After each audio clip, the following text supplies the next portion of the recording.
Let's see what we have here. Ready to do the sniff test. We call it sampling the aroma. Sampling the aroma. Okay, not the sniff test. Yeah. Okay, I feel like a dog at the airport, you know. Professor David, your luggage.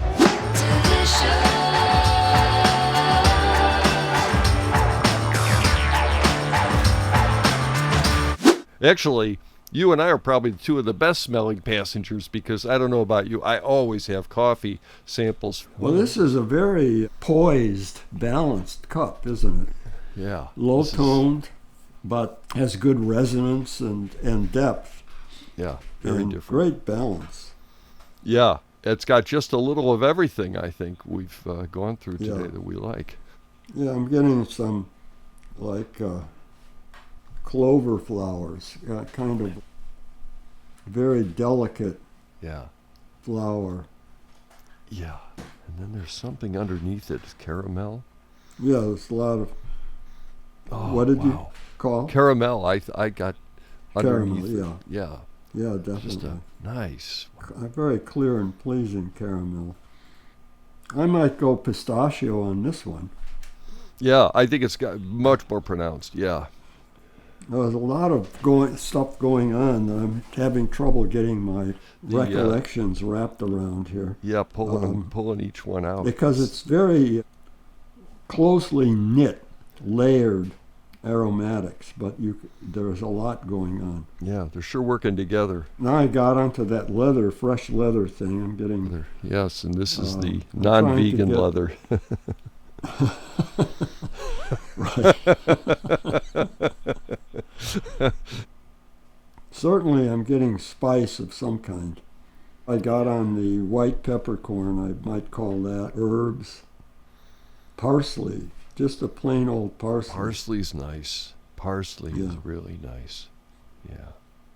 I'm even wondering if there's a kind of a hint of cilantro. The caramel sort of knits it all together in a way. It sure does. Yeah. Wow, yeah. Oh. Lovely.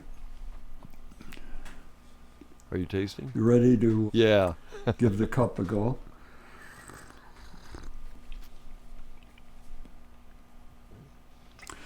In the old days, when people would complain about taints all the time, defects and taints, we would diss this coffee as being fermented. Today, of course, since we're tasting coffees, anaerobic coffees that are taste like cologne. Fermented. Cologne. It has that aftershave nuance that I love so much.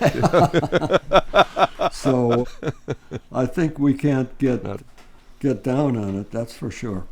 Mm-hmm. And probably that little bit of ferment is what adds to the profile in a lot of the Sumatras that people enjoy. Oh yeah, I know roasters that are, it's a source of pride to them that they get away from that. It, of course, as an end user, it doesn't bother me at all. Now that I'm into the cup, it's not that prominent either.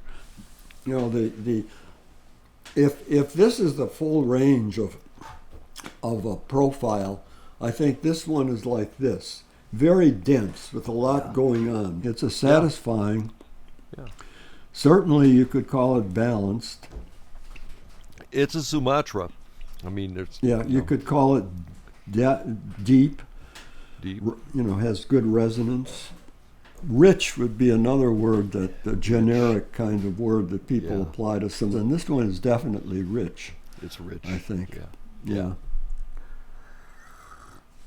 I know we don't taste with cream, but if someone had this cup and likes cream in their coffee, I think it'd carry through. Support the. Really? I think so. Well, people often use whitener, cream, or milk in their coffee because they don't like the acidity. The acidities that. Yeah. Well, that's not a problem here at all. Dairy mutes the acidity and sweetens the cup, but I don't feel that this one really is particularly needs that. No, I don't think it's calling for it, but I think if someone likes it, it'll still taste through. It supports it. It's a big It's got it's got the density in that, again, narrow Yeah. band. Yeah, again, it's a very good. Dense is a good word. We use that negatively sometimes at Coffee Review, because meaning that it's a heavy body, but it's not as live as it should be. So this has very nice mouthfeel, I think. Very good. I'm trying to get a word hung onto the fruit. I guess I'd go cherry again. It's not tart at all. The fruit, No, whatever the fruit no is, it tartness. has no tartness. Yes, nice sweetness. So, Yeah, cherry is probably the one. I mean, I suppose you could say plum, I might say plum, yeah. but it's a kind of a low-toned stone fruit, It's good. not distinctive like apricot, No. not sweet like peach. So I guess I would go with black cherry or plum. I think cherry is But probably... I really think that the mouthfeel and the round structure, the coherent, tight structure of this, and the very pleasing mouthfeel are the distinguishing characteristics, and really make this a very, in a way, quietly distinctive coffee.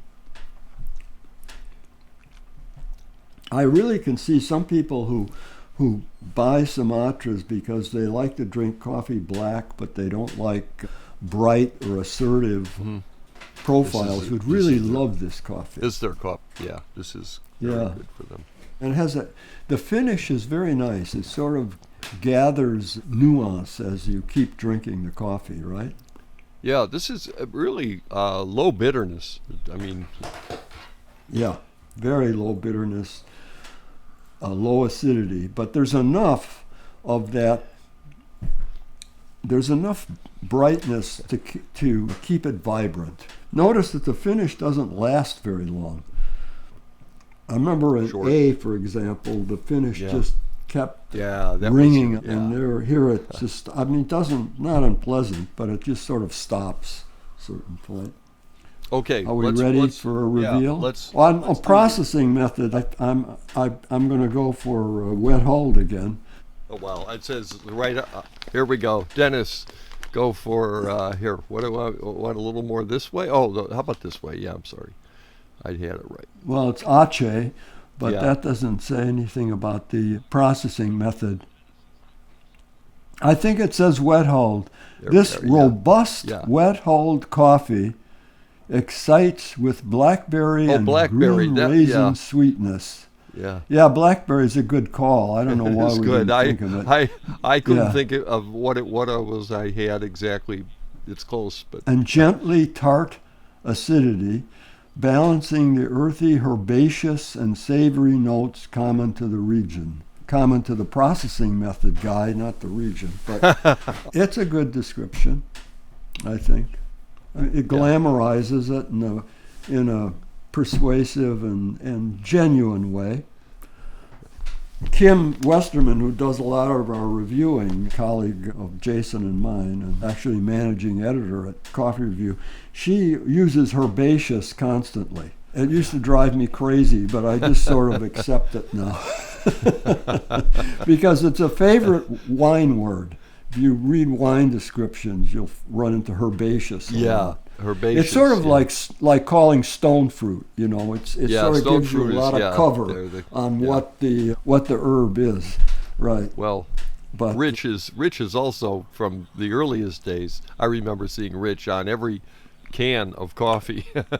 That's the richest kind. I think there was even one of the brands had a spokesperson. 100% Colombia, the richest coffee in the world, I think. Richest coffee in the world, yeah. This is quietly rich, all right.